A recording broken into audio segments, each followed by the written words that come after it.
Agora, se eu for falar assim, aquele conselho do que fazer, né? Cuide da cultura da sua empresa. Ela é o mais importante.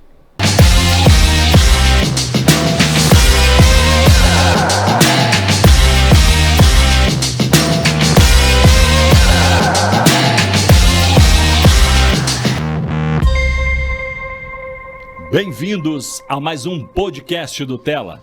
Tela Negócios e Missões, você já sabe, é onde a gente se encontra para falar de cosmovisão bíblica acerca do mundo dos negócios. E o podcast do Tela é um braço do Tela Educação que produz conteúdo de qualidade para que você possa levar para dentro da sua empresa tudo aquilo que a Bíblia nos ensina e as histórias inspiradoras, os problemas também, por que não dizer assim, e o Tela Educação também tem um curso que fala sobre empreendedorismo. Finalzinho, a gente conta um pouquinho mais como você se capacitar através do conteúdo do Tela Educação, mas hoje eu tenho o prazer e a alegria de receber uma das empresárias mais patriotas do Brasil. Bem-vinda, Raquel Brasil. Muito obrigada. Obrigada pelo convite. É um prazer muito grande, é uma honra muito grande estar aqui. Muito bom, muito bom. Eu peguei ela agora, mas o objetivo nosso aqui é descontrair, né? Levar um papo leve, mas com bastante conteúdo, e certamente a Raquel tem bastante conteúdo para compartilhar, um assunto muito importante. A gente nunca trouxe aqui ninguém falando sobre cultura, e você vai ver que com certeza tem alguma coisa, se não tudo, alguma coisa dentro da cultura da sua empresa, você pode e deve ajustar. Não é? Então a Raquel é especialista em cultura de empresas. Nós vamos falar também um pouquinho sobre cultura woke, que está super na moda, ou que é pior, né? Além de estar na moda, está impactando muitas empresas ao redor do mundo. Já tem um movimento aí contrário, mas o que é pior, muitas empresas cristãs permitindo alguns conceitos adentrarem aos seus negócios e bagunçando de verdade, mas fica comigo até o final, né? A gente vai falar sobre isso, é importante você saber, né, para poder desenvolver esse assunto dentro de casa, discutir com teu sócio, tua sócia, né, ou alertar aquele amigo empresário que está aí na boiada, passando um perrengue, um problema, né, Raquel? Uhum. E ainda não conseguiu entender as ardilosas, como diz um hino antigo, né? As ardilosas artimanhas de Satanás. E é impressionante, né, Raquel, como eu costumo dizer que tudo é espiritual, absolutamente tudo. Né? E as pessoas não conseguem perceber coisas às vezes sutis dos negócios que são contrárias à Bíblia, né? O que é? Falta de conhecimento do mundo dos negócios, ou é falta de conhecimento eventualmente da Bíblia? Bom, respondendo essa pergunta, eu vejo que são as duas coisas. Uhum. Porque quando a gente fala falta de conhecimento no que diz respeito ao mundo dos negócios, aí a gente vai falar de cultura. Isso é verdade, eu já levantei a bola para você. No final do dia, a gente vai entender que a gente vai encontrar o problema ali na cultura. Mas junto com isso, ao mesmo tempo, tem a falta de conhecimento bíblico. Uhum. Porque, infelizmente, a gente vê cada vez mais pessoas que estão nas igrejas, né, participando, às vezes até servindo, mas com pouquíssimo conhecimento do Evangelho, que vivem realmente o Evangelho. E aí, na hora que vai para a empresa e precisa implementar determinadas coisas, acaba absorvendo o que vem da onda. A onda agora é a cultura woke, então vai absorvendo e, aos pouquinhos, isso vai minando a cultura da empresa dele. É verdade, isso é um grande problema, mas estamos aqui justamente para jogar luz, né, sobre essas questões. Mas vamos começar aqui do começo da sua história, né? Quem nos acompanha aqui já sabe, eu sempre pergunto da fase da adolescência. Eu acredito que é um período onde a gente recebe bastante inputs para aquilo que a gente vai desenvolver como atividade, ou quer seja como empregado, ou eventualmente como empresário. Como é que foi a adolescência da Raquel Brasil? Aliás, deixa eu fazer uma quebra de protocolo aqui. Eu acho que está todo mundo curioso saber de onde vem o Brasil, né? Essa pergunta, naturalmente, você já deve ter respondido muitas vezes, mas como você né, recém-chegada aqui no podcast, você já está no Tela há bastante tempo, né? A gente vai falar mais para frente na comunidade do Tela. Mas de onde vem, então, o Brasil, Raquel? Olha, eu sou de Belo Horizonte. Em Belo Horizonte tem mais ou menos três famílias Brasil. E a origem desse nome, né, é do meu avô, pai do meu avô, né? Na verdade, meu bisavô, pai do meu avô, e ele era de Lavras, uma cidade do interior de Minas. E, segundo contam, ele ainda jovem, realmente ele era muito patriota, e naquela época era muito fácil, você ia ao cartório e fazer mudanças no seu nome. Então ele escolheu o Brasil. Então ele foi com um irmão, se não me engano, e eles foram ao cartório e fizeram lá a mudança.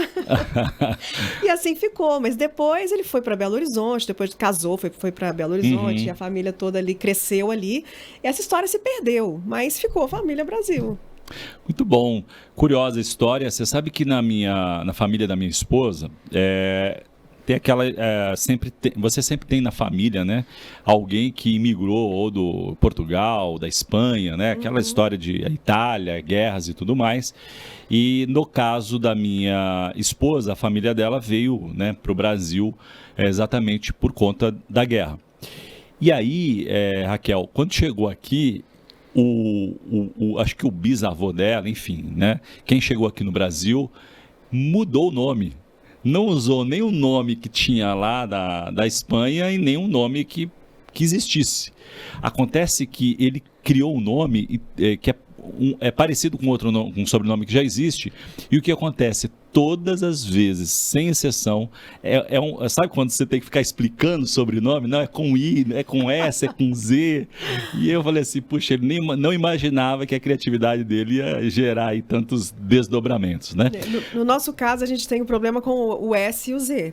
Verdade. Como foi uma coisa assim, né, criada e pensada e alterada, então ora era com Z, ora era com S. A minha geração já era tudo com S mesmo, mas isso acontecia. E nos Estados Unidos, quando você vai para fora, porque geralmente eles chamam o nosso nome é o nosso sobrenome, né? Quando você fala Brasil, eles acabam, eles entendem que é o sobrenome? Eles acabam, assim, geralmente as pessoas com quem a gente vai se relacionando entendem, mas o Brasil é meu segundo nome. Ok. Então o que vai aparecer geralmente é o último. No passaporte aparece o último. O passaporte é o último, algum evento que você vai fazer o cadastro é o último, fica mais fácil. Muito bem, muito bem. Então, momento de descontração aqui do podcast do Tela, mas eu me esqueci e lembrei a tempo de dar as devidas credenciais da Raquel, né?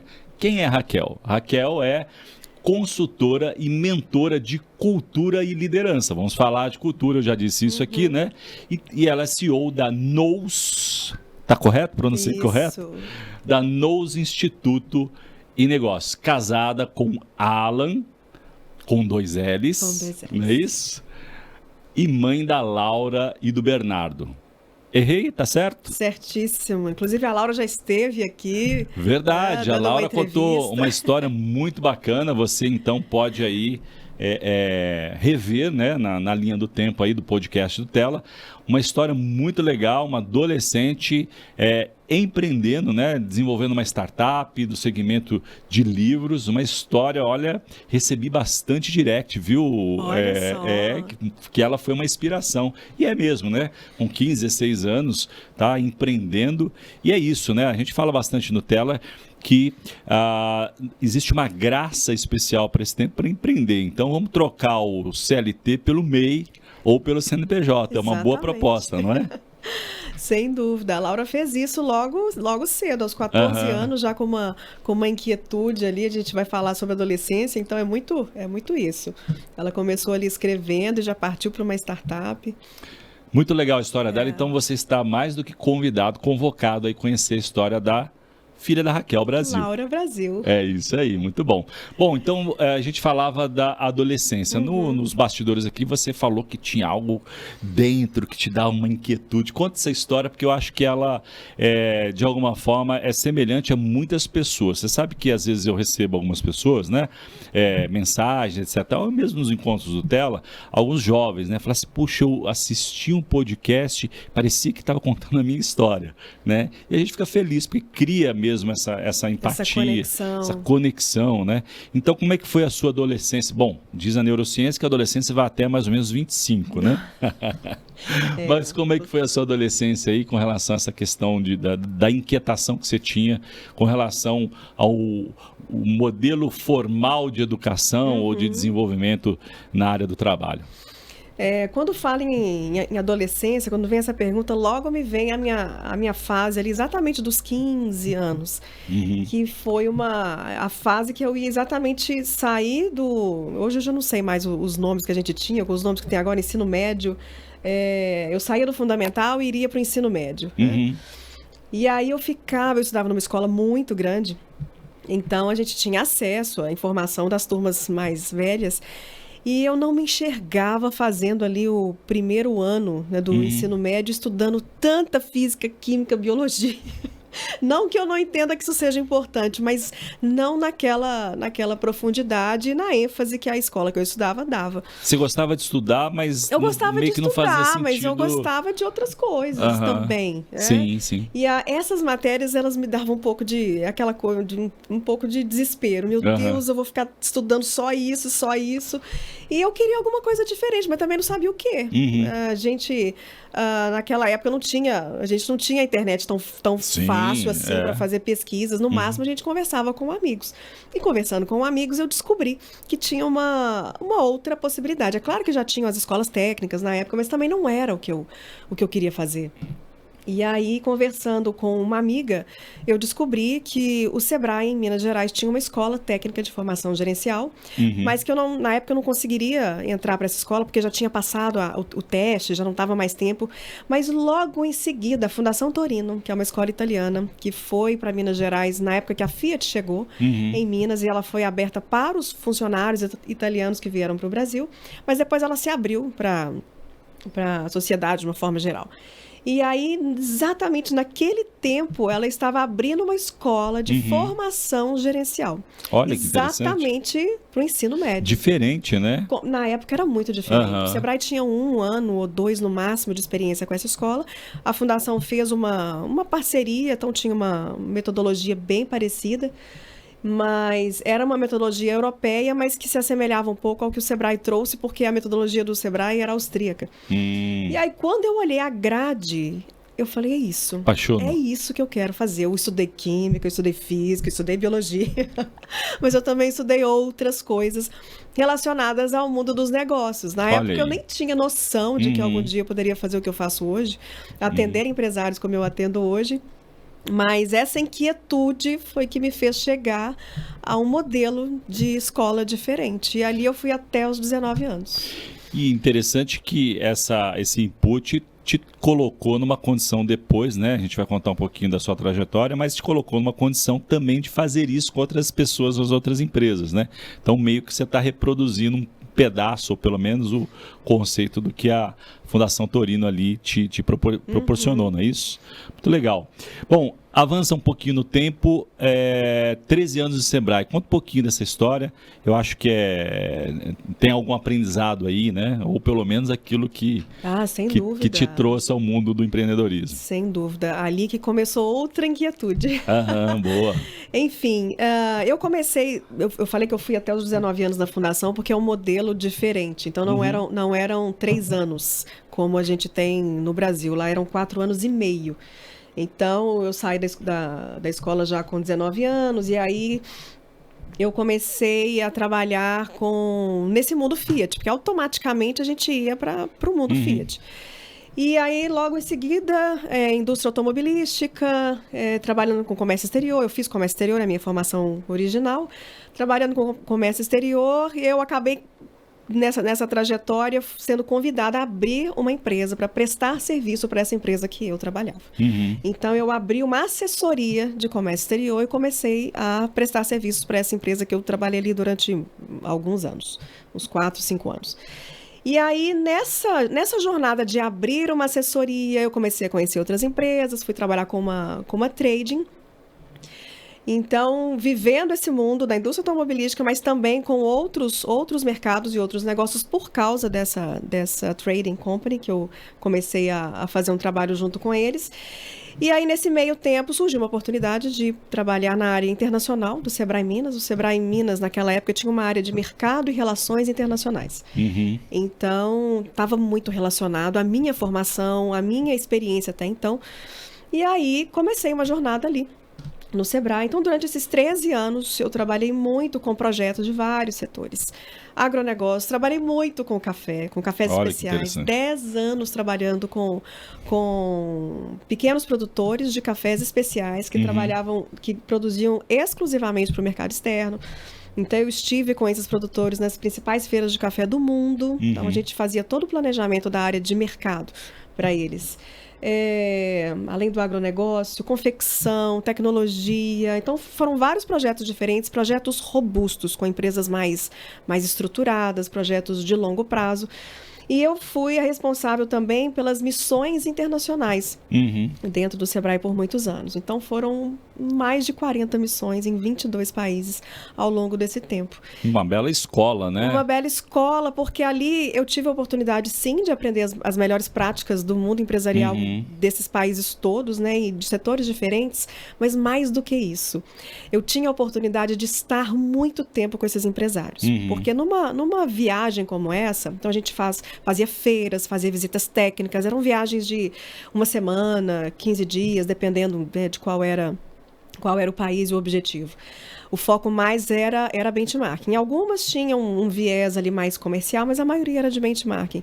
Então, a gente almoçava, tomava café, almoçava, jantava com aqueles empresários. Então, era muita oportunidade de ouvir sobre as histórias do dia a dia, ouvir sobre as dificuldades, sobre os desafios, não só aqueles que eu conhecia dentro dos projetos. Nos projetos, a gente estava ali para propor soluções. Mas ali acaba aparecendo assim muito pontualmente. E nessas conversas a gente acaba descobrindo outras coisas. Geralmente é a história dos empresários, né? É a história que impactam real. Na verdade, eu acho que é a história real. A dor real. Você sabe que muitos anos atrás, mas muitos anos mesmo, não lembro a quantidade, eu recebi um rapaz do Sebrae propondo lá um programa deles e fazia sentido naquele momento, né? E aí eu acho, você contando, eu lembrei, né? Ele falou assim, olha, você pode contar a verdade? Ele era jovem, né? Então acho que ele quebrou provavelmente algum protocolo, né? Assim, porque geralmente quando a gente chega, a gente passa 3 meses da empresa, depois a gente descobre qual era o real problema da empresa, né? E é um pouco parecido também com a medicina, né? Geralmente chega no médico, não conta toda a história e às vezes é um problema, né? Exatamente. Você falando isso me fez lembrar um projeto que nós trouxemos uma metodologia da Espanha, um projeto diferente, era muito recurso envolvido e a gente precisava de umas informações mais aprofundadas das empresas. E as empresas têm medo de falar certas coisas. Então me lembrou uma entrevista com uma empresária de uma empresa bem relevante e eu precisava pelo menos entender o faturamento, assim, próximo do faturamento dela, até para entender que tipo de ação que a gente entraria ali, né? Para dimensionar. Eu me lembro que ela falou assim, isso tem muitos anos, né? Então ela falou assim, põe 10 milhões aí. O contador falou que era para eu falar. O contador disse que era para eu falar que é 10 milhões. Eu precisava da verdade, não era o que o contador falou, mas isso era muito comum. Sem dúvida. Bom, e a gente vai falar já mais sobre cultura, né? E quando a gente fala sobre cultura, naturalmente não dá para esconder, né? Porque normalmente são esse tipo de informação muito pessoal que vai impactar os colaboradores e o negócio como um todo, né? Então, transparência, a despeito de ser uma empresa cristã ou não, mas para o mundo da cultura ela tem que ser rei, né? A transparência. Bom, e quando então você decidiu empreender? Você falou assim, não quero mais, né, prestar serviço, eu quero construir o meu próprio negócio. Em que momento que aconteceu? Porque imagino que essa jornada tenha sido, de alguma forma, né, pensando no que você faz hoje, foi um programa de trainee abençoado, né? Então você teve a oportunidade, não é verdade? Exatamente. De aprender muita coisa para depois implementar na sua própria empresa. Mas em que momento que foi a virada de chave? Eu te pergunto isso porque a gente fala muito sobre empreendedorismo, né? Fomento ao empreendedorismo, etc. Tal, mas tem a figura do intraempreendedorismo, que não é um problema em si, né? Se a pessoa tem lá uma inquietação, talvez como você tinha, né? Ou tem desde sempre, tudo bem. Mas uma coisa que você disse, ou pelo menos nas entrelinhas, né, que você teve a oportunidade de desenvolver bastante projetos bons e tal. Né? E às vezes eu costumo dizer que o empreendedorismo não pode ser uma fuga daquilo que não deu certo, né? Precisa ser planejado. Sim, mas no seu caso aí, em que momento que você virou a chave? Bom, quando eu falo dessas histórias que eu aprendi com esses empreendedores ao longo dessas viagens e ao longo dos projetos, além disso, eu e o meu marido, Alan, a gente empreende desde 2006. Então, eu falei que eu tive uma assessoria de comércio exterior, mas logo fui para o Sebrae, então... logo que eu fui para o Sebrae, um pouco tempo depois, nós abrimos uma chocolateria gourmet. Então, eu diria que 2006 foi quando a gente teve um primeiro negócio mais estruturado. Porque eu tinha uma assessoria, mas era eu comigo mesma, era eu presa. Né? Sim. Mas já uma loja, não. Aí já é um projeto mais robusto, era uma franquia. Então, em 2006, a gente começou a empreender. E tivemos outros negócios ao longo do tempo, mas eu me mantive ali no CLT e fazia um trabalho com ele paralelo, mas era ele que estava muito mais à frente desses negócios. Mas a minha saída, a minha virada para fazer o que eu faço hoje, isso começou em 2015. Essa inquietação começou em 2015. Raquel, a inquieta.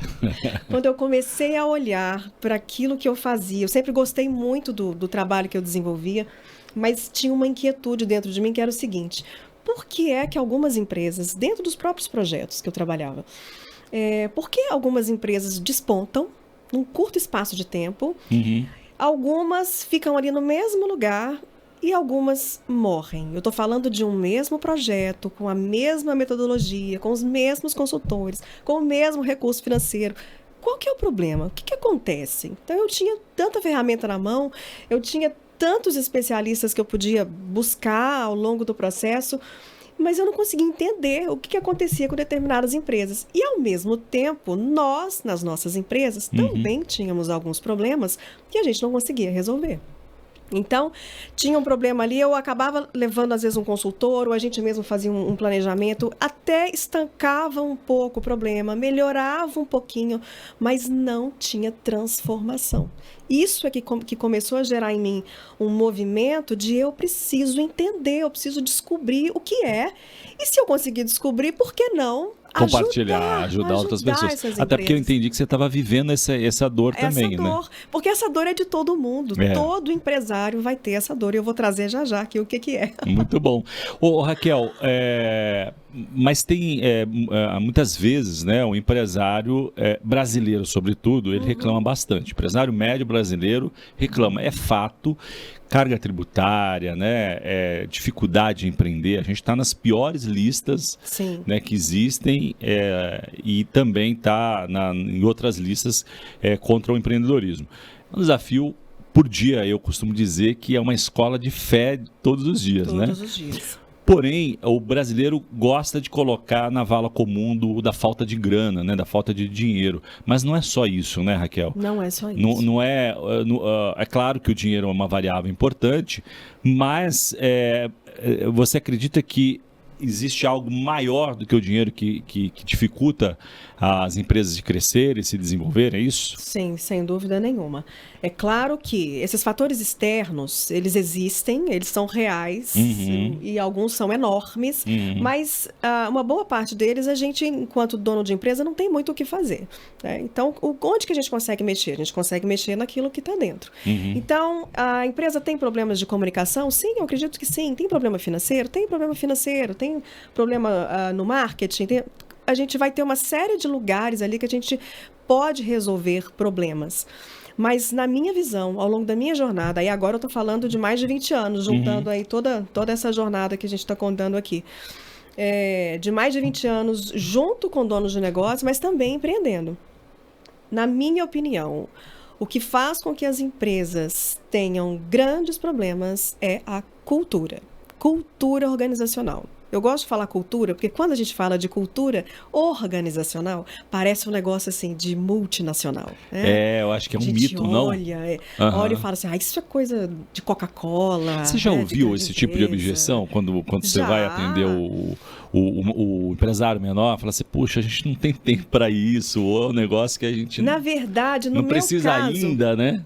O que acontece comigo é quando o empresário já entendeu que é possível fazer alguma coisa, e aí ele me fala, eu achava que isso era coisa de grande empresa. E aí, te ouvindo falar, Raquel, eu entendi que eu posso sim ter uma cultura forte, fazer um trabalho de cultura dentro da minha empresa. E é impressionante os resultados que a gente consegue gerar quando a gente mexe nessa tal dessa cultura. E não ter uma cultura já é ter uma cultura, né? Quando não se tem uma cultura, ou não tem esse olhar, a coisa vai...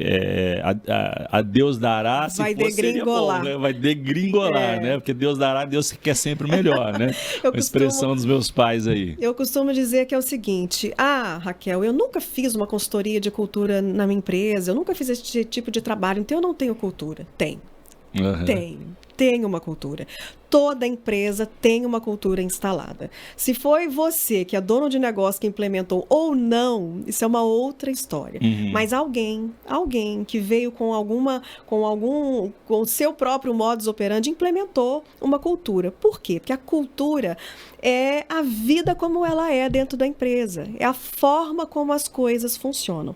Então, se você que é dono de um negócio, não implementou a sua forma de lidar com esse negócio, a maneira como você quer que as empresas funcionem, alguém colocou a sua maneira de funcionar. Isso é a cultura. É claro que a cultura é um conjunto de elementos. A gente vai falar de missão, visão, valores, a gente vai falar das tradições, das histórias das pessoas que compõem, sim, aquele grupo. Mas traduzindo assim numa linguagem muito, muito simples, é a vida como ela é. Então, assim, é a conversa do cafezinho. Sabe aqueles 15 minutos que viram 40 minutos dentro da empresa? Sim, sim. Né? Aquele burburinho, isso é a cultura da empresa. Eu gosto muito de um exemplo que é o seguinte, imagina que a gente está dentro de uma sala, numa reunião, uma reunião difícil, uma reunião de vendas, por exemplo, final de mês. Né? Então, é o final do mês, não bateu a meta. Então, você é o dono da empresa e você está ali com o time dando uma dura que não bateu a meta. Aí acabou a reunião, seu telefone toca, você sai da sala para atender o telefone.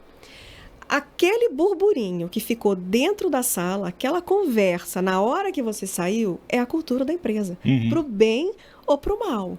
Se foi uma conversa que todo mundo, mas o Eduardo nunca vem aqui, o Eduardo não sei o quê, é a cultura da empresa. Mas se a conversa foi assim, poxa, realmente esse mês não foi legal, o que a gente consegue fazer no mês que vem para a gente virar esse jogo, não deixar isso mais acontecer? Isso é a cultura da empresa. E isso é absolutamente treinável, né? A pergunta que eu te faço aí, quando você conta, né, me colocou aí na sua história, né, é muito da personalidade dos fundadores, tem a ver com a personalidade dos fundadores, né, tanto para o bem quanto para o mal, e aí às vezes também você tem comumente sócios, né? E aí também pode gerar outro tipo de ruído, né? Quem manda mais, quem manda menos, um é colérico. Isso passa um pouco, a pergunta passa um pouco pela personalidade dos donos ou dá para separar? A personalidade do dono é uma coisa e o dia a dia da empresa é outra? Há uma transferência mesmo? Não dá para separar. A gente tem aqui, o Mito do Empreendedor, que eu super recomendo esse livro. E ele tem, o Michael Gerber tem uma frase que é: a cultura é reflexo do dono. Simples assim. Olhou para o dono, entendeu a empresa. Então o dono é o problema. Ele é o problema e a solução. Boa, ele pode, se ele tiver essa clareza, ele pode virar esse jogo. Então, quando você tem sócios, aí é que tá. Essa questão do entendimento dos valores, que na minha visão os valores são os pilares da cultura. Então, a cultura é o pilar da empresa. É ele que vai segurar. Agora, os valores são os pilares da cultura. Então, na hora de escolher um sócio, a gente precisa entender se tem alinhamento de valores, porque senão vai dar problema na cultura, sem dúvida nenhuma. Então, sim, é total reflexo dos donos.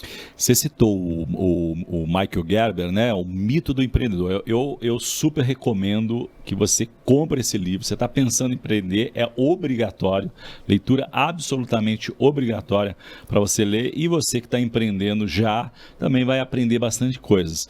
Mas eu me lembrei uma vez eu dava esse livro de presente para os empresários que vinham buscar algum conselho, né? Alguns anos atrás, comprava caixas e caixas, e eu brincava com eles e falava o seguinte: olha, estou te dando um livro, leia primeiro, depois a gente discute o seu problema. Né? Você sabe que, curiosamente, teve empresário que voltou e disse assim: eu desisti de empreender. Né? Isso para dizer como o livro realmente ajuda É um livro muito didático. A entender. E um desses empresários que eu dei o livro, me lembrei agora, a queixa dele era o seguinte: olha, já gastei dinheiro, fiz um monte de curso, dei um monte de curso para funcionários, fiz um monte de coisa por eles, e etc e tal, e nada de melhoria, os números sempre ruins, etc e tal. Aí me veio assim um pensamento, falei assim: quantos desses cursos você fez junto com eles? Ele, como assim? Estranhou, né? Falei: não, nenhum. Curso é para o funcionário, eu não preciso de curso, sou dono do negócio. E aí que começa o engano, né? Porque, como você disse, parte da personalidade do dono ou dos donos para poder desenvolver essa cultura. É isso mesmo, Raquel? É exatamente isso. Por isso que quando eu fiz a virada que a gente estava falando aqui, eu resolvi me posicionar como uma consultora e mentora de cultura e liderança. Mergulhei para entender sobre isso, para me especializar nisso, para fazer o que eu faço hoje. A minha decisão foi trabalhar com o dono do negócio. Então, porque o meu trabalho projetos anteriores você trabalhava a empresa como um todo, mas não descia nessa camada do negócio, é isso? O foco, por mais que fosse os donos do negócio, a gente atuava em frentes diferentes. Então, o meu trabalho aqui hoje é apenas com o dono, né, com o CEO dessa organização, e com cultura e liderança. Eu não vou entrar em outras temáticas. Então, ele vai trazer algumas outras temáticas dentro do processo. A gente vai tratar se elas estiverem relacionadas com a temática cultura e liderança. Mas eu não vou entrar no marketing, eu não vou entrar no financeiro. Vai chegar uma hora que vai precisar fazer isso. Se ele precisar de mim, aí eu tenho parceiros que vão entrar comigo nesse processo. Mas eu vou atuar com ele especificamente até que ele tenha essa virada de chave no entendimento do que é a cultura, como que a empresa dele funciona, onde é que o que está minando a cultura na empresa dele, e vou ajudá-lo a fazer esse processo de transformação. Curiosidade, teve algum empresário que desistiu do processo? Não teve que nenhum. Bom, então você é uma boa... Pelo contrário, teve um último, eu até tenho lá no meu Instagram um depoimento dele. Eu fui colher o depoimento dele, a gente... E no dia que a gente fui fazendo as perguntas para ele, sobre as coisas que a gente conversou ao longo do processo.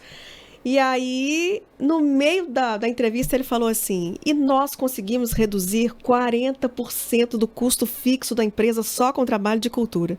Aí eu parei. Eu falei: mas você não tinha me contado. Você não tinha me contado isso. 40%. Importante, né? Ele falou: Raquel, reduzimos 40% do nosso custo fixo com esse trabalho de cultura. Ou seja, ele pagou a consultoria 3, 4, 5, 6 vezes com o trabalho de cultura. Isso é interessante. Então porque normalmente as pessoas têm como um custo, né? Eu vou investir, etc. Tal.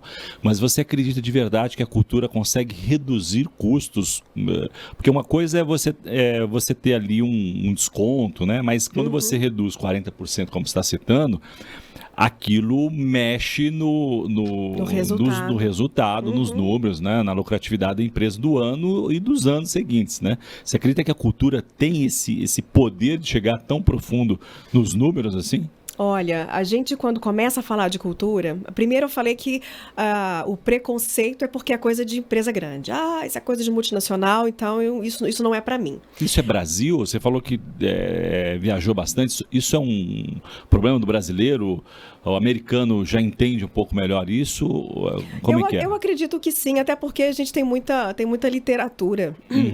Sobre cultura e liderança. Mas quando a gente fala de pequena e média empresa, a mentalidade é mais ou menos igual. Não é à toa que o Michael Gerber, com tantos anos de experiência, ele traz toda a abordagem dele é do que ele viu lá nos Estados Unidos. E parece que ele está falando da nossa empresa. É verdade. Parece que ele está dentro do nosso negócio. A leitura desse livro é tão interessante que tem hora que você fala assim, meu Deus, mas como é que ele sabe disso? É verdade. Então, eu diria que, assim, em linhas gerais, a gente tem mais ou menos a mesma mentalidade, seja quando a gente fala de pequena e média empresa, apesar deles terem mais acesso à informação, muito mais literatura do que a gente. Hoje não, hoje a gente tem muita coisa, mas antes menos. Mas então, primeiro o preconceito de que isso é coisa de empresa grande. Segundo ponto, isso é muito filosófico. Isso é muito filosófico e eu não tenho tempo para isso. Meu negócio é número, meu negócio é resultado, eu preciso de vender.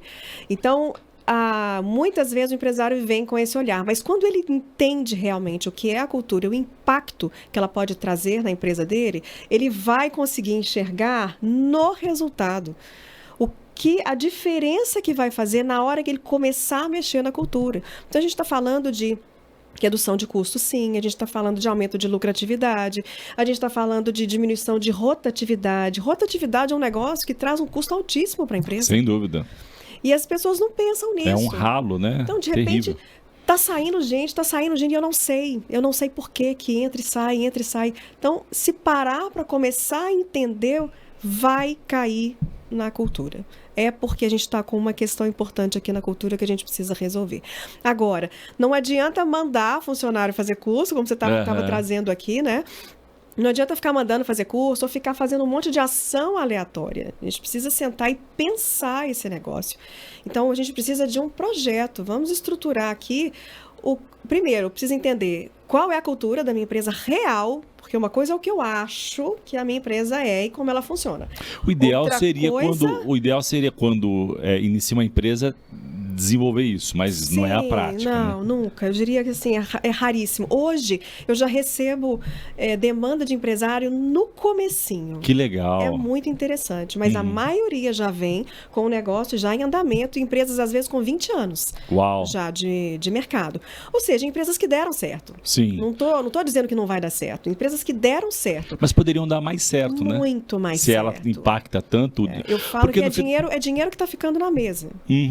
No final do dia, Raquel, a cultura tem a ver com as pessoas, né? E as empresas são feitas de pessoas, são elas que dão resultado ou não, né? O conjunto de CPFs, um livro que eu não lembro mais o nome, dizia o seguinte: uma empresa é um conjunto de CPFs. Se os CPFs não vão bem, a empresa tem uma tendência a não ir bem. Exatamente. É mais ou menos por aí, né? É mais ou menos por aí, porque a gente está falando, sim, de comportamento. Então, quando alguém fala, porque é filosófico, é porque a gente está, sim, lidando com o comportamento das pessoas. Mas é o que você acabou de trazer. Se eu não mexo no comportamento, eu não mexo no resultado. E aí eu vou continuar tendo aquele mesmo resultado ruim ou mediano, ou isso pode até, como a gente usou a palavra aqui, pode até degringolar ainda mais. Sem dúvida. Se eu enquanto empresário, não tiver atenção para a cultura. Tem uma expressão muito comum, né? Imagino que você já também tenha ouvido com bastante regularidade. O ambiente é tóxico. Isso tem tudo a ver com cultura, né? Tudo a ver com muito cultura. Provavelmente tem a ver com uma cultura não pensada. Deixou estar levar. E as pessoas, né? Pessoas têm problemas, né? E quando elas trazem os problemas para a empresa, isso quase que fica descontrolado. Então, um ambiente tóxico provavelmente seria, na sua análise, fruto, resultado de uma cultura não forte. É isso? De uma cultura ruim. A gente vai observar que uma série de coisas que começam a minar a cultura. E o resultado disso é esse ambiente ruim. E agora imagina um monte de CPF trabalhando num ambiente ruim. Essas pessoas não vão entregar. Elas não vão entregar aquilo que elas poderiam entregar. Elas não querem. Chega um ponto que a pessoa já nem quer entregar mais. Ela vai ali fazer o mínimo para manter o emprego. Isso não é bom para a empresa, nem é bom para ela. Então, quando a gente cuida da empresa, quando a gente cuida da cultura, a gente cuida do negócio e a gente cuida das pessoas. Então, hoje eu tenho muita demanda de empresários cristãos. A partir do dia em que eu entrei no Tela, realmente foi uma questão, uma coisa que foi acontecendo ao longo do tempo. Eu acabei sendo procurada por empresários cristãos. Então, eles vêm com uma demanda de eu quero implementar princípios bíblicos na minha empresa, princípios cristãos.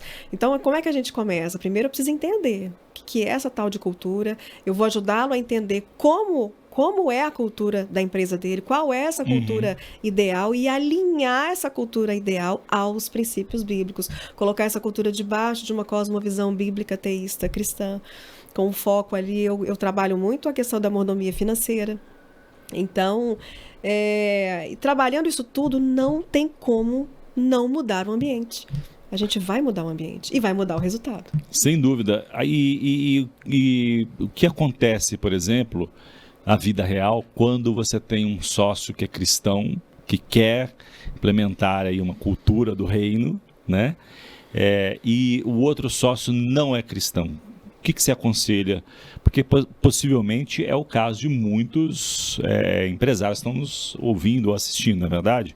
É comum isso acontecer, não? Olha, eu tive algumas poucas experiências com clientes assim, mas acontece. O que acontece? Se não tiver, como eu falei agora há pouco, se não tiver um alinhamento de valores entre esses sócios, então, por exemplo, um é cristão, o outro não é cristão. Mas esse não cristão, ele tem valores cristãos? Porque, de repente, ele não tem uma religião, enfim. Mas ele tem alguns valores que são fortes, que se alinham com os nossos valores cristãos. Ele está disposto a fazer um trabalho onde a gente vai falar sobre os princípios bíblicos? Se sim, não tem nenhum problema. Então, eu já fiz um trabalho assim, eram inclusive 3 sócios, só um cristão. O CEO era cristão, ele é dono da maior parte da empresa, os outros 2 não. Mas os 3 estão muito alinhados. Estão muito alinhados e não houve problema. Agora, determinadas decisões completamente bíblicas, vamos falar assim, a gente não vai conseguir implementar 100%, a gente vai levar os princípios, mas eu não vou poder trabalhar, por exemplo, enchendo a empresa de versículos bíblicos, porque tem empresário que chega e quer realmente transformar a empresa numa empresa confessional. Então a gente vai ter sim versículos bíblicos que estão alinhados à cultura, versículos que estão ali alinhados com a visão, com a missão da empresa. Para reforçar, né? Para reforçar. Sim. Eu tenho uma cliente, por exemplo, que os sócios são todos cristãos. Eles têm um culto toda segunda-feira. Eles abrem a empresa, é um culto curto, é rápido, é mais uma reunião de oração. Mas os primeiros 15 minutos do dia da segunda-feira é um culto. Vai quem quer, ninguém é obrigado a ir, mas existe lá um momento onde as pessoas colocam seus pedidos de oração. Então, se você tem sócio que não é cristão, muito dificilmente você vai conseguir implementar ações desse tipo.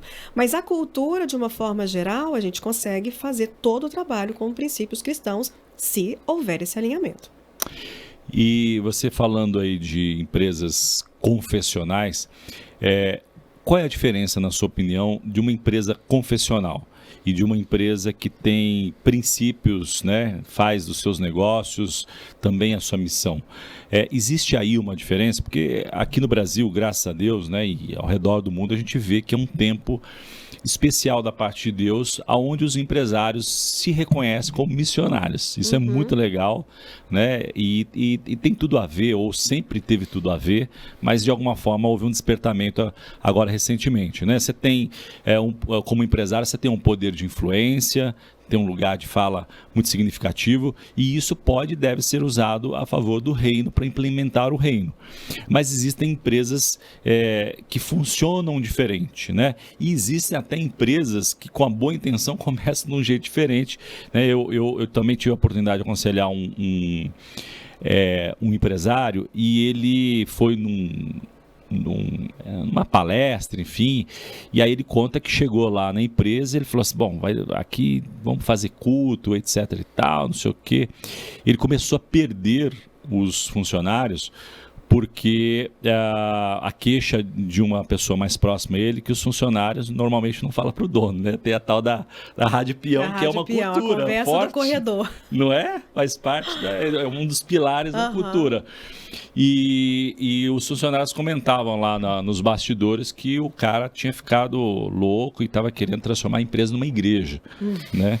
E a intenção dele era muito boa, mas acho que não fez de uma forma estruturada. Correto? É isso. Quando eu falei sobre ter um projeto, sobre desenhar a maneira de fazer isso.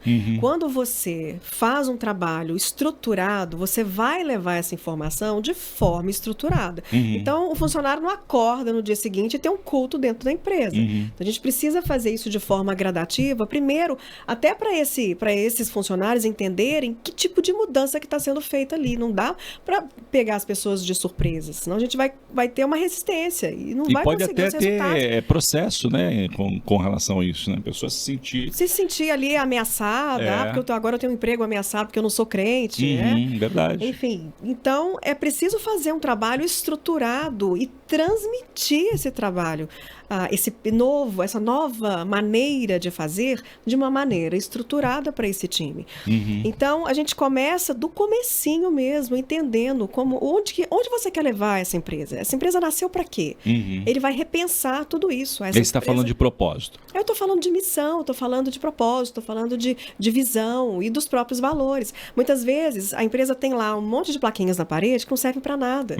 Porque nem o dono... Quantas vezes, Eduardo, eu cheguei para conversar com o empresário e eu pergunto assim, qual que é a visão da sua empresa? Aí ele fala, só um minutinho que eu vou olhar no site. Aí já era. Tenho que olhar no site, eu não sei os valores. Você não sabe os valores. Não, eu, dono, não sei os valores. Se eu que sou dono não sei os valores, quem vai saber? Então, de repente, esse time nem sabia que os valores da empresa eram cristãos. Vamos imaginar aqui que os valores fossem cristãos? Sim. E, de repente, eu quero fazer um culto dentro da empresa. Então, vamos devagar. Vamos pegar esses valores primeiro. Vamos dar uma analisada. É isso mesmo? Esses são os valores da sua empresa? Porque os valores da empresa estão totalmente relacionados aos valores do dono. Então, realmente tem um alinhamento? Tem. Agora, vamos abrir esses valores? O que você quer dizer com cada uma dessas palavras aqui? Você pratica? Primeiro é importante isso também considerar, porque o papel aceita qualquer coisa. Então, se o papel aceita qualquer coisa e se eu, como dono, não faço nada disso, eu não posso esperar que o meu time faça. E é isso que vai acontecer, isso que vai causando uma resistência. Tá lá, tá vendo? Colocou a plaquinha na parede, mas olha lá o comportamento. Ah lá. É pior, né? Disse que o valor é pontualidade, mas só chega atrasado nas reuniões. Esse tipo de coisa vai gerando um descrédito completo. Então, e de repente nem precisa ser uma empresa confessional, porque isso vai de empresário para empresário. De repente eu quero implementar princípios cristãos, mas eu não quero que a minha empresa seja uma empresa confessional e está tudo certo.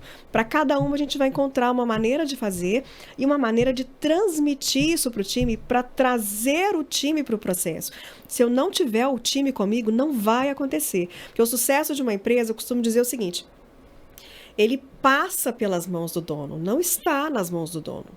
Passa pelas mãos, porque o time é que vai fazer acontecer. Inclusive, ele precisa fazer dessa forma para sair da operação, porque senão ele passa a vida correndo atrás do rabo e apagando incêndio e não consegue viver e fazer o estratégico da empresa. Se ele está no estratégico, ele consegue pensar essas ações para trazer essas pessoas para o processo de reestruturação da cultura, de transformação da cultura, para colher os resultados que ele precisa lá na frente. Muito bom, você estava falando aí de pessoas, né? Lembrei de um entrevistado que teve aqui com a gente, o Pedro Stivali, você também certamente o conhece. Ele tem um livro que eu super recomendo também, Decifrando Pessoas, e ele fala de comportamento, 9 comportamentos, né? Como as pessoas funcionam, né? Não é como elas desejam trabalhar ou funcionar, como que na origem, na essência elas são.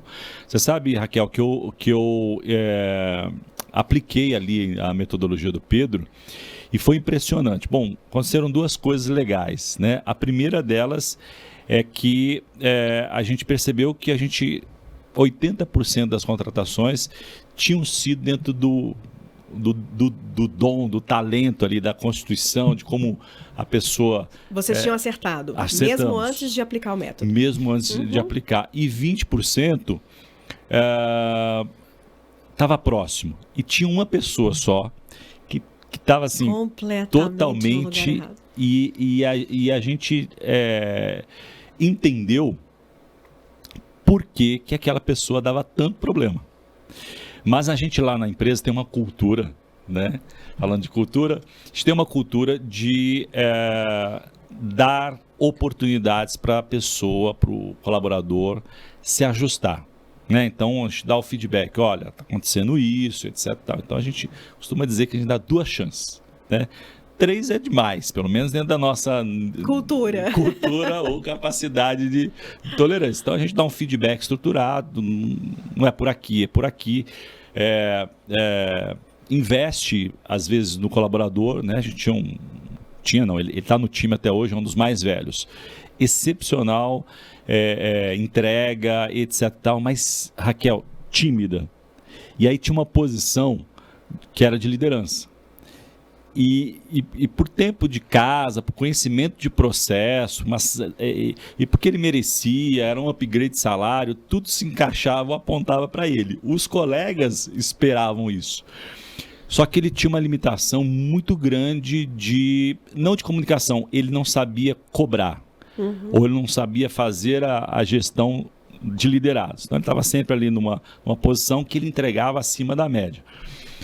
E a gente decidiu investir nele, pagamos um curso e tal.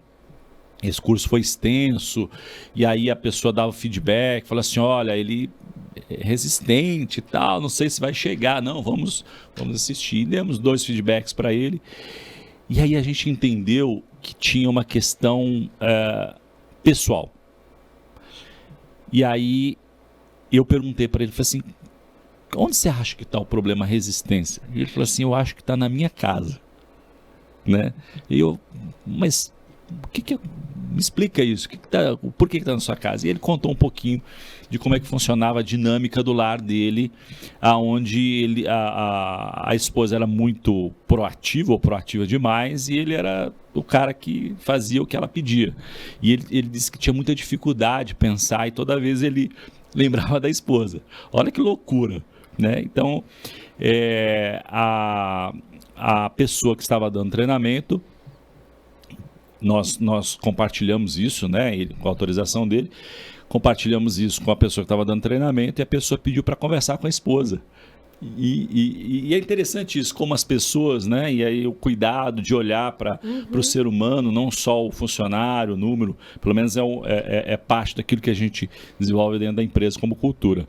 Envolveu a esposa do processo, hoje ele está voando, ele recebe regularmente elogio dos clientes, fala assim, olha, vocês têm um funcionário que eu queria ter na minha empresa. Olha só. E um olhar para o ser humano, né? Por isso que é importante mesmo, né? Quando você fala aí são feitos por pessoas, de fato são, né? Então, super recomendo aí entender mesmo qual é o perfil das pessoas e começar de uma vez por todas resolver essa tal de cultura, né? É importantíssimo. Tem um missionário, empresário e autor que chama Patrick Lay, que nós já fizemos alguns cursos com ele, já lemos algumas coisas. Ele atua como missionário e como empresário no Sudeste Asiático. E ele fala uma coisa que, quando a gente fala de BEM, eu gosto bastante. Ele fala que a gente mede o resultado de uma empresa de 2 formas. O primeiro é lucratividade. E o segundo é impacto nas pessoas.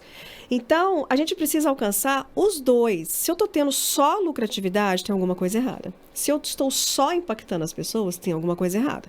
Porque se a gente provavelmente não vai parar de pé, né? Não vai parar de pé, porque se eu penso sobre a ótica da mordomia financeira, eu tenho muita responsabilidade sobre o que eu faço com essa empresa. Então, eu preciso fazer essa empresa prosperar, crescer, empregar cada vez mais, mas ao mesmo tempo, eu preciso ter esse olhar para as pessoas, do ponto de vista social, do ponto de vista evangelístico. Então, para nós que estamos nesse meio BEM, essa leitura, na minha opinião, facilita o olhar do empresário para a empresa dele. Está dando lucro? Né? É uma empresa sustentável aí a longo prazo? eu estou impactando as pessoas dentro e fora. Então, não é só fazer impacto social e abençoar a comunidade, projetos sociais. E essas pessoas que estão comigo todos os dias, o que eu estou fazendo com essas pessoas? Eu estou desenvolvendo essas pessoas? Essas pessoas estão realmente conhecendo o Evangelho através de mim? Através do meu negócio. Então é muito sério quando a gente fala que, quando eu recebo às vezes demandas, eu quero implementar uma cultura do reino na minha empresa. Isso é muito sério.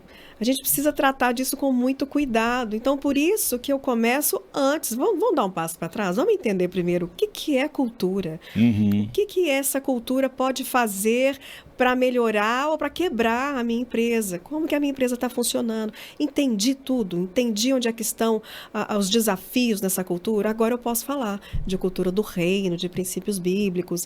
E a gente vai levando essa empresa para um outro nível. E eu disse no começo aqui que tudo é espiritual, e de fato é, né? Somos espíritos, criados à imagem e semelhança de Deus. Mas no sentido de espiritualização, né?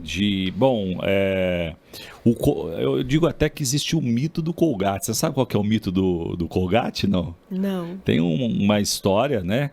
Que o Colgate, fundador da marca de pasta de dente, doava 90%. Só que isso não aconteceu no começo nem no meio da história. Aconteceu depois de décadas, quando ela era muito lucrativa, né? Pelo menos a parte da história que eu li dizia que ele fez um desafio de aumentar consistentemente. Então, assim, não dá para também chegar da noite para o dia e dizer o seguinte, vou usar a minha empresa para expandir o reino e tudo que vier. E aí entra aquela discussão, né? Eu dou o dízimo da empresa, dou o dízimo do bruto, do líquido.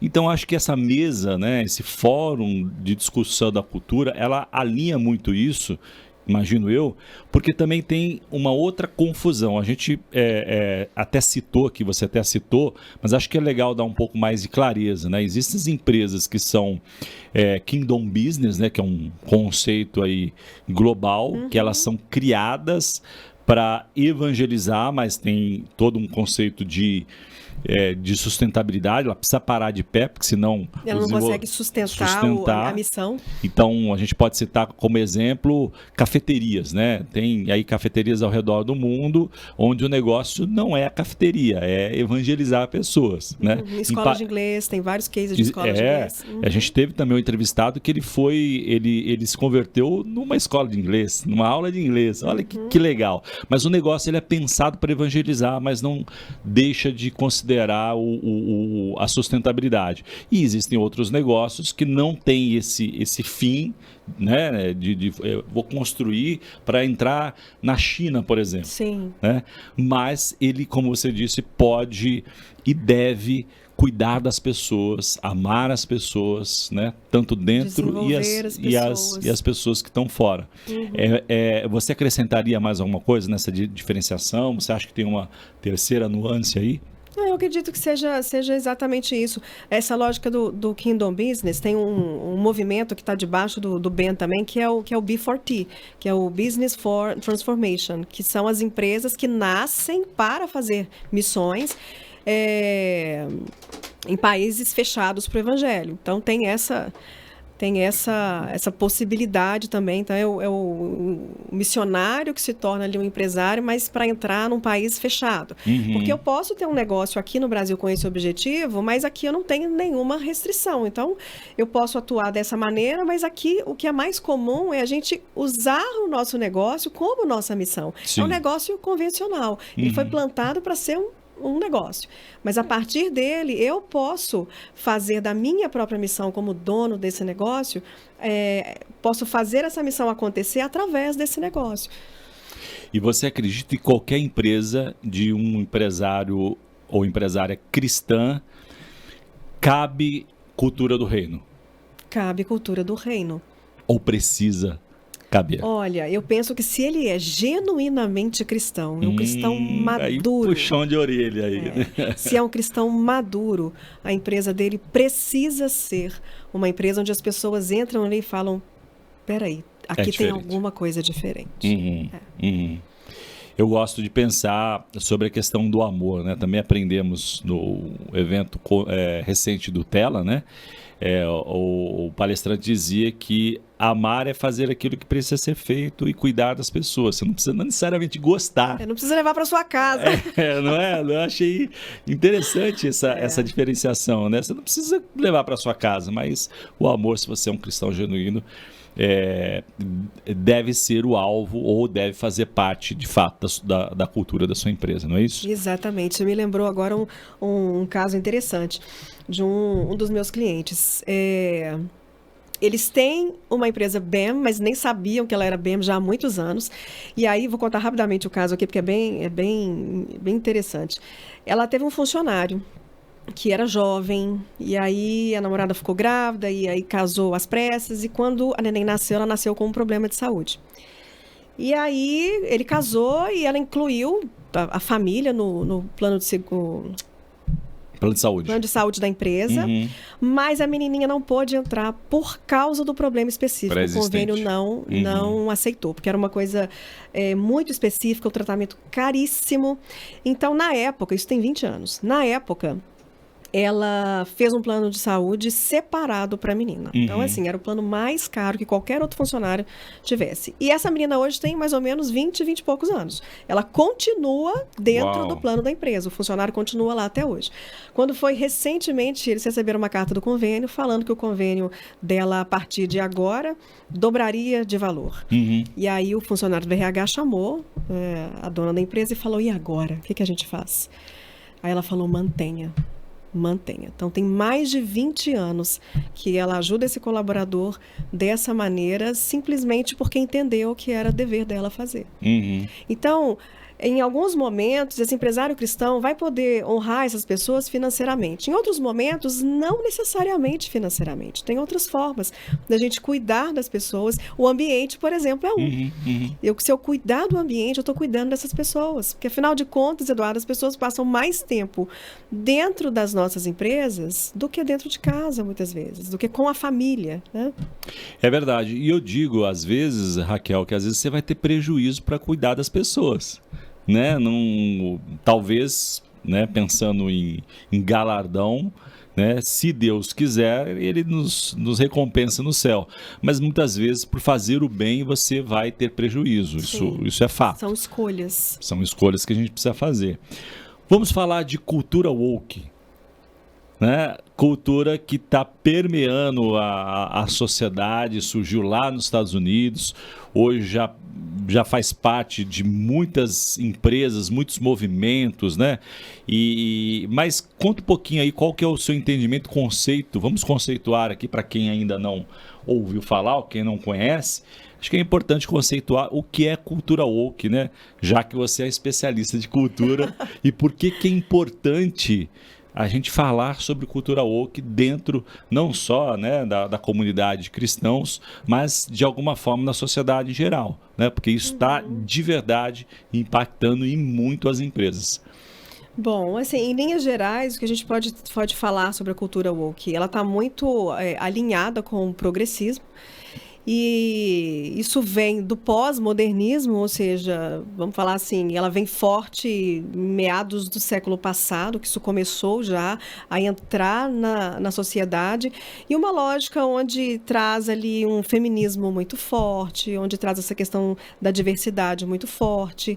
E isso foi entrando na sociedade de uma forma geral e hoje está entranhado dentro das empresas. Um dos canais de entrada disso, como a gente estava comentando aqui, é o próprio ESG.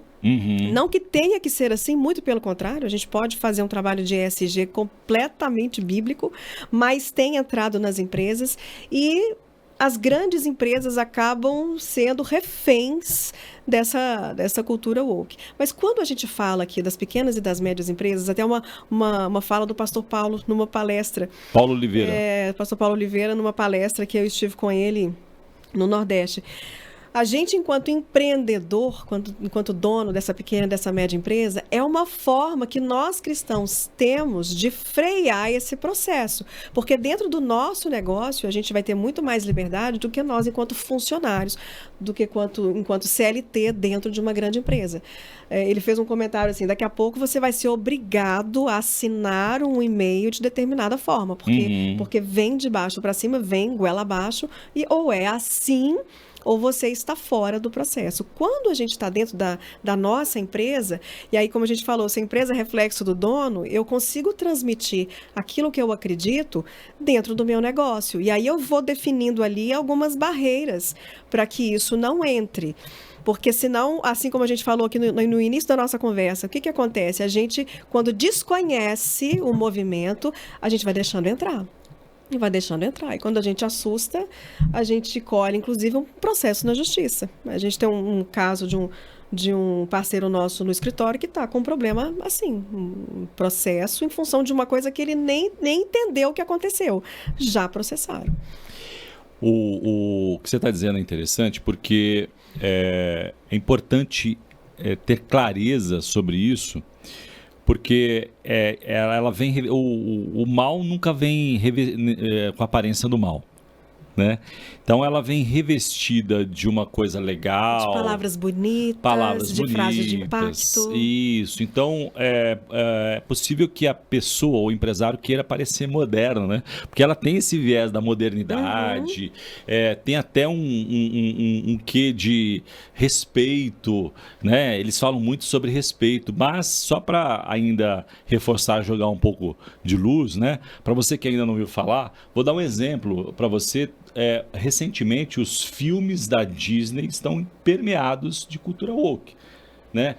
Onde vai além do feminismo. Então, não é o protagonismo da mulher, é a mulher, ela existe, o homem já nem está mais na fotografia, né? Então, são coisas tão terríveis que mata a família, né? O conceito da família, que vai falar de uma minoria como se ela fosse a maioria e mais importante da sociedade. Então, uma verdadeira desconstrução de valores cristãos. No final do dia, é um ataque frontal ao cristianismo. Né? A gente viu aí recentemente a história lá da Olimpíadas, aquilo é cultura woke, né? Então você tem ali um discurso de não estamos falando sobre isso, mas claro que tá. Né? E é interessante que a cultura woke, ela começa lá atrás, quando tudo começou, como um movimento contra a cultura. Hoje é a cultura. É estabelecida. E nós estamos contra a cultura. Todo movimento que a gente faz, hoje, nós cristãos, a gente está indo contra a cultura. E é importante, por que é importante que você aprofunde o teu conhecimento sobre esse tema? Porque você precisa se posicionar, não é isso? Eu acho que como cristão, a grande diferença de um cristão, você falou de cristão maduro, o cristão maduro ele se posiciona, né? Paulo diz que não sejamos levados por ventos de doutrinas.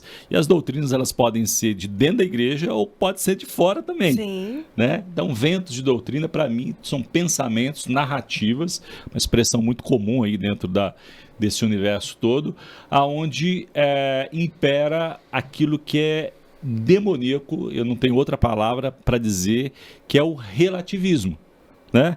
O relativismo desconsidera posições que a Bíblia é muito clara. E aí nós não estamos nem falando de negócio com missão, estamos falando de posicionamento mesmo do dono, enfim, dos donos. E a empresa também, de um dono cristão, ela precisa se posicionar. Né? Então, diversidade é importante, mas é importante dizer também que a diversidade que a cultura woke prega não é a diversidade, é uma loucura, né? É um diverso que só funciona a partir do pensamento deles. E eu costumo dizer, Eduardo, que diversidade vem de Deus. Deus nos fez completamente diferentes. Mas eles distorceram, né, o conceito de diversidade e a gente sabe que o diabo é especialista em distorcer a verdade. não é? Ele não conta uma outra história, ele pega aquilo que, inclusive, está na Bíblia. É interessante esse ponto que você levantou, né? A diversidade é algo de Deus. Algo de Deus. Né? Mas quando você usa essa diversidade como bandeira para falar de uma minoria que distorcida, é complicado. Bom, espero que esse conteúdo ajude a fazer com que você estude mais sobre isso para poder se posicionar. E continue no ar, porque a gente sabe também que esse tipo de assunto, para a maioria, é polêmico, né? É barulhento, as pessoas se sentem incomodadas. Eu costumo dizer o seguinte: bom, por que o cristão não pode se posicionar e as pessoas que promovem cultura de gênero podem dizer o que querem, né? Onde está a democracia? Onde está a diversidade? Uhum. A diversidade tem que funcionar para todos os lados, né? Mas é isso. Então, fica aqui o recado, mais do que um recado, né, Raquel? Acho que é importante mesmo se aprofundar sobre esse assunto. É uma orientação, se aprofundar no entendimento do que é a cultura woke, o que ela está causando, né, no mundo de uma forma geral. E a gente estava falando, só uma observação aqui, a gente estava falando que as grandes empresas acabaram reféns dessa história. Mas a gente tem observado, nas últimas semanas ou últimos meses, um movimento contrário. É verdade. As grandes empresas têm aberto mão da cultura woke porque impactou no resultado. Isso já não está fazendo tão bem quanto eles achavam que iria fazer para os resultados dos negócios. Eu conversava num dos jantares com minha família e a gente falando sobre o assunto, colocamos ali um vídeo para os filhos poderem entender. E aí a minha filha de 15 anos, ela disse o seguinte: então é por isso que a fulana e a fulana agem daquele jeito? Você veja que está moldando o comportamento das pessoas, né, de uma geração inteira. Então é muito importante que a gente se posicione, não fique indiferente, né? E de fato faça diferença não só nas empresas, mas no meio onde o Senhor nos colocou. Raquel, você sabe que no começo do podcast eu recebi algumas mensagens no direct dizendo o seguinte: poxa, Eduardo, você só conta história de gente grande, só histórias que deram certo, essas pessoas nem parecem reais, né? E aí eu, a partir de então, comecei a perguntar para os entrevistados, os convidados, né, o que deu errado na sua trajetória, porque não dá para dizer que tudo dá certo, mesmo você sendo uma especialista de cultura, né? Então, mas eu me tornei especialista de cultura depois de uma longa trajetória. Porque a cultura, para a gente ter, para que eu tenha o entendimento que eu tenho hoje, inclusive ajudar empresários, eu precisei viver muita coisa com eles e com os meus próprios erros também. Então, é claro. Às vezes a gente aprende mais com os erros do que com os acertos. Sem dúvida, e é claro que houve erros e acertos ao longo da minha história, mas um deles, que a gente costuma dizer que foi apoteótico, foi exatamente quando a gente começou a empreender, quando eu contei lá atrás, o primeiro negócio mais estruturado, que foi uma franquia. Nós tivemos essa chocolateria gourmet, e era uma marca bem conceituada no mercado na época, uma loja linda. Pensa num projeto assim da vida. E ali tinha o projeto da vida, tinha o sonho de um casal, tinha as reservas todas de um casal. E esse negócio... Apostou tudo ali. Tudo. Apostamos tudo naquele negócio. E com um ano a gente já tinha fechado. Uau! Então, prejuízo mega. Prejuízo enorme. E quando eu brinquei aqui que foi um desastre apoteótico, é porque quando quebra uma empresa, não é só um CNPJ que fecha. Tem um lance emocional, tem uma série de coisas. Tem uma família envolvida, tem as finanças de uma família envolvida. Geralmente são problemas que você não resolve da noite para o dia. São questões que você vai levar ali um longo tempo. Principalmente se você for um cristão, você vai levar, precisa resolver. Mas do jeito certo. Do jeito certo. Isso pode levar um tempo até você conseguir deixar as coisas redondinhas novamente. E ali a gente errou em tudo. Tudo. Depois, né, que a gente conseguiu fazer uma análise fria. Entrou muito história. Romântica Nós éramos muito jovens. Nenhuma experiência com varejo, nenhuma experiência à frente de um negócio assim mais estruturado. A gente errou o ponto, a gente errou na seleção de funcionários, a gente errou nos processos. E assim, foi uma mesmo escola. sendo uma franquia, porque a franquia prescinde de processos, né? Mas nem toda franquia vem tão estruturada quanto a gente imagina Precisa que contratar que nós para viria. poder desenvolver uma cultura de performance. Aí é que tá, tem franquias de e onboard, franquias. treinamento e tal, né? Então, é claro que você tem no mercado franquias que vão te entregar tudo assim, exatamente como precisa ser feito, vão treinar e tudo mais, mas tem franquias que vão te vender gato por lebre. No nosso caso, não vou dizer que foi gato por lebre, porque eles também estavam começando com o processo. Então, assim, houve erro dos dois lados ali, algumas análises deles também, mas o final das contas é que a gente errou muito, isso custou muito caro para nós em vários aspectos. Mas, de tudo, eu penso que a gente precisa tirar aprendizado de tudo. Sim, sim. De tudo.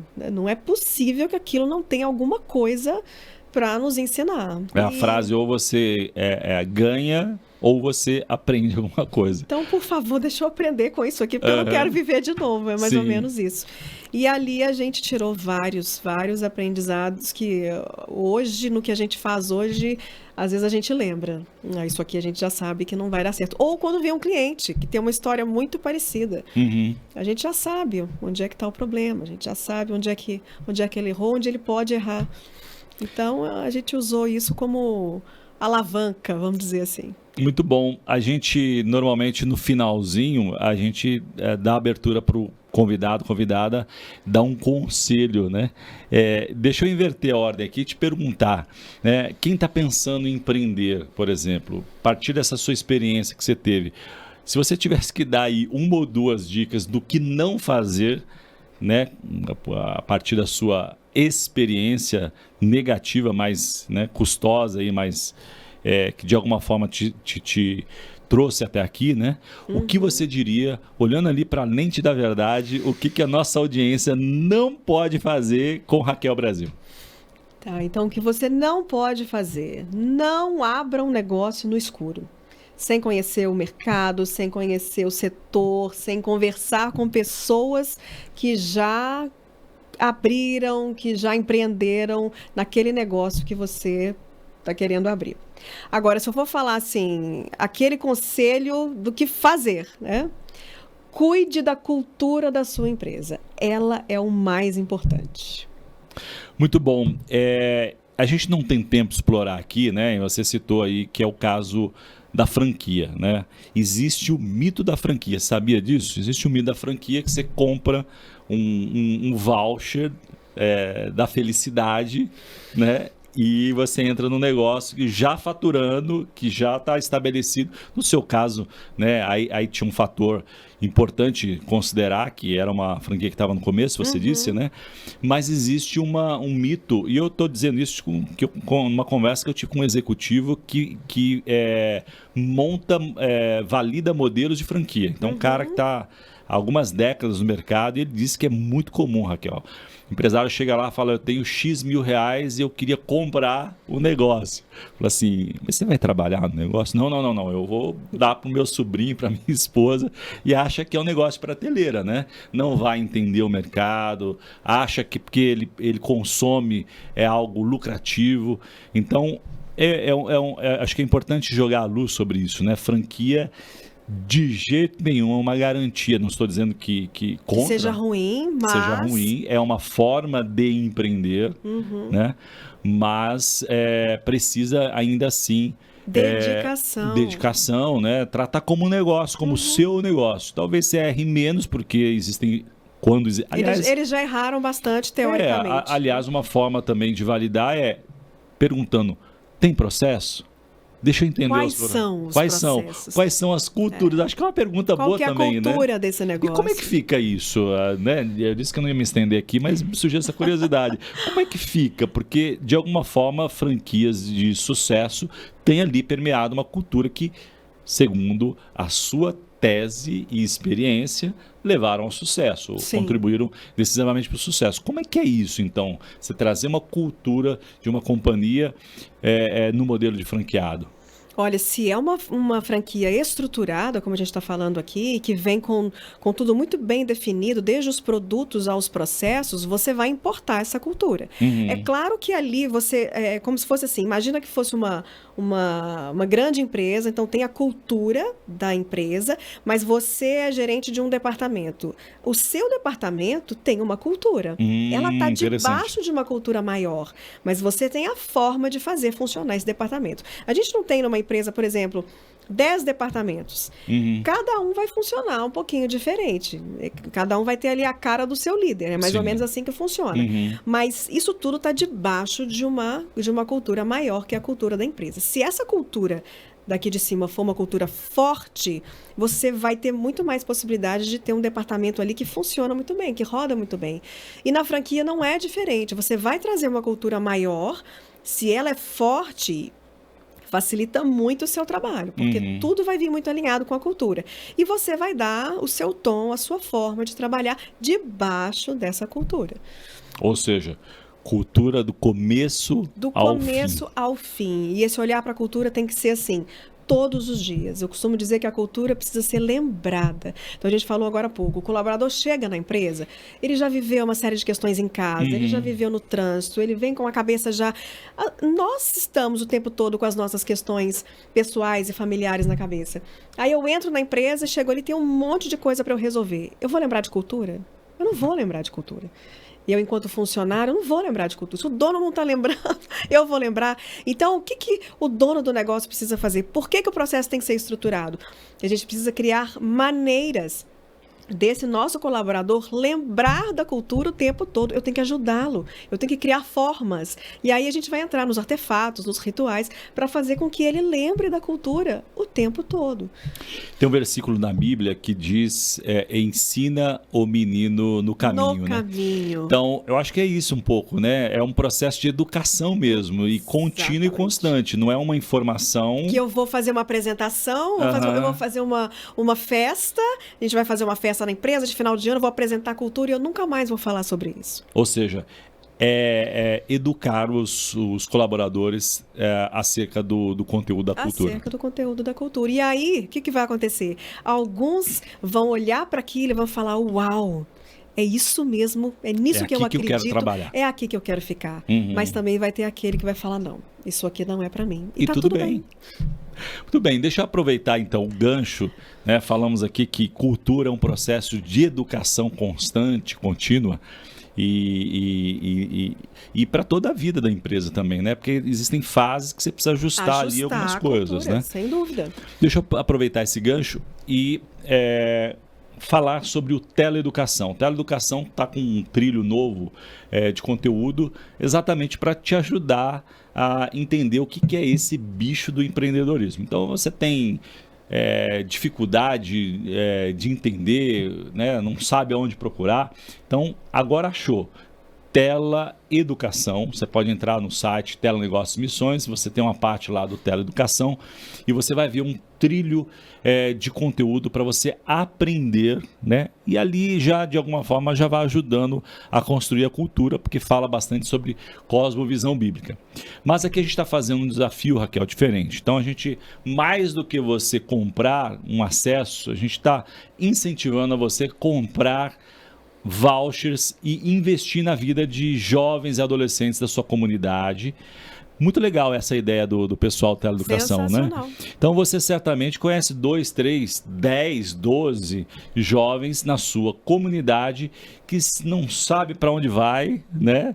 Não sabe de onde veio, não sabe para onde vai, ou tem o desejo aí, a inquietação, como a Raquel, de querer empreender. Bom, então chegou a grande oportunidade, seja um mensageiro de Deus na vida dessas pessoas. Então você pode comprar 3 vouchers, 10 vouchers, o valor é super acessível, né? Então faz todo sentido que você não só aproveite esse conteúdo para você, mas abençoe de verdade. Esse é o nosso desejo.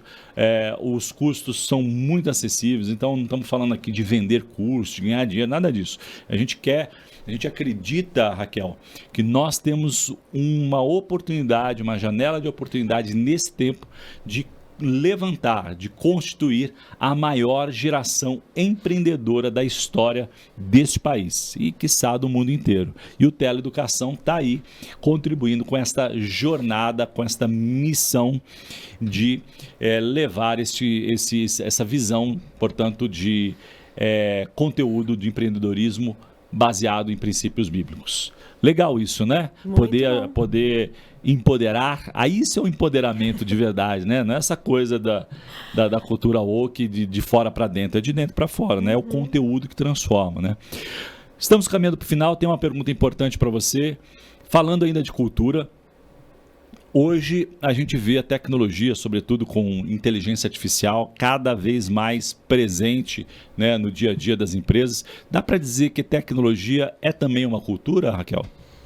Sem dúvida nenhuma, a tecnologia precisa fazer parte de todo esse processo, seja de construção da cultura ou de transformação da cultura, porque vem para ajudar, vem para otimizar. Eu tenho alguns clientes que estão investindo tanto em inteligência artificial que estão saindo muito mais da operação e conseguindo se colocar ali olhando para a parte estratégica, exatamente porque conseguiu otimizar uma série de coisas que ele tinha que estar ali, muitas vezes ele mesmo fazendo, acompanhando. Então, a tecnologia só vem para ajudar e acelerar o processo. Falamos de mitos, né, aí dentro da cultura, e às vezes o empresário fala assim, pô, mas essa coisa é passageira, é moda, não cabe no meu negócio. Mas quando você fala que ele encurta processos, melhora processos, né, disponibiliza tempo, né, aumenta a assertividade, então já não é mais sobre algo externo, é algo que pode fazer a diferença internamente de verdade, não é? É isso, é isso. Muito bom, então aproveitar aqui também o gancho e contar para vocês de um parceiro nosso, o Wings AI, uma empresa de inteligência artificial que exatamente ajuda nesses processos. Eles têm vários produtos de otimização, vendas, processo de comunicação via WhatsApp, enfim, uma infinidade de produtos que certamente algum deles vai ajudar e muito economizar dinheiro, tempo e impulsionar o seu negócio e quem sabe, como a Raquel disse, né, te disponibilizar para ficar mais no estratégico. Isso é necessário, né? Não quer dizer que você de vez em quando possa ali cozinhar uma torta, fazer um prato, né?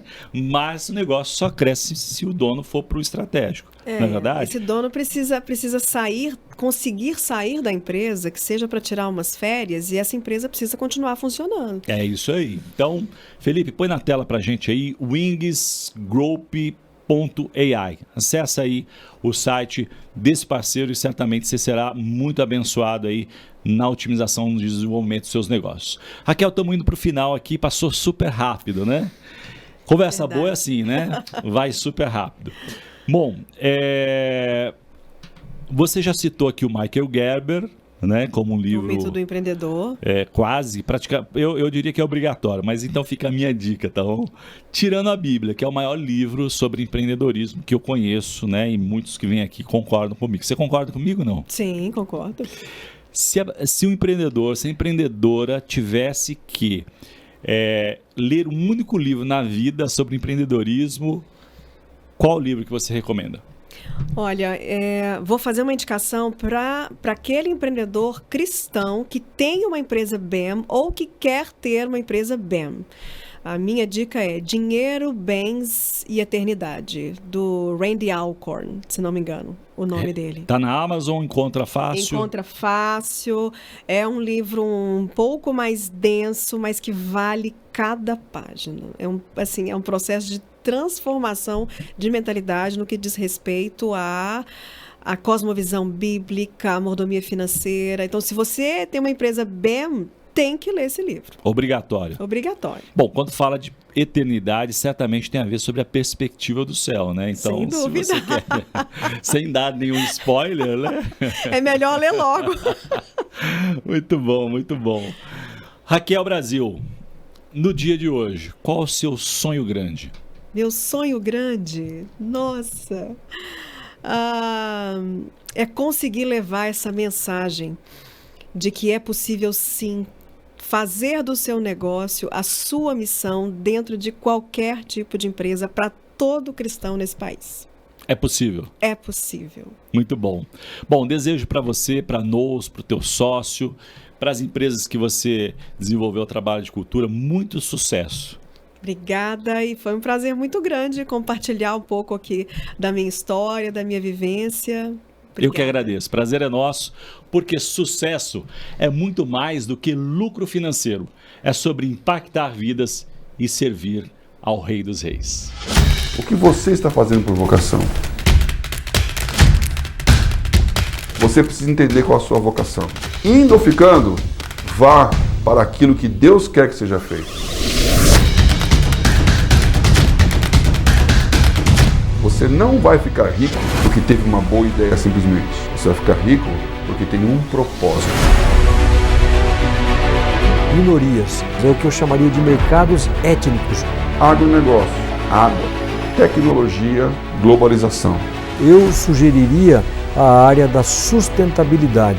Por que as empresas têm investido tanto em sustentabilidade? Será que não é pela fidelização dos consumidores? O que tem se desenvolvido mais rapidamente, categorias como moda, como saúde e beleza, como casa e decoração. E finalmente a área de energia.